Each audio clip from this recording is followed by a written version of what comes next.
Your reaction niyo po dun sa sinabi ni CEO po, Mayor sa susuot ng white costume. Yes, ma'am. Actually, nagbigay na ako ng comment kahapon, ma'am, doon sa kanyang sinabi. At lagi ko naman sinasabi noon na siguro dapat huwag nang bigyang pansin ang kanyang mga sinasabi at mga statements. Kasi kapag binigyan nyo ng pansin yan, ay nabubuhay ang kanyang karir at nagdadala siya, more than that, nagdadala ng kahihiyan sa bayan.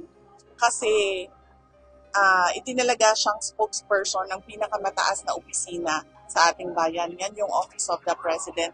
At kapag nagsasalita siya at sinusulat ninyo, nababasa yon ng hindi lang ng mga Pilipino, kundi ng ibang lahi. At nagdadala yun ng kahihiyan sa atin. Thank you very much. Thank you. Yes, salamat.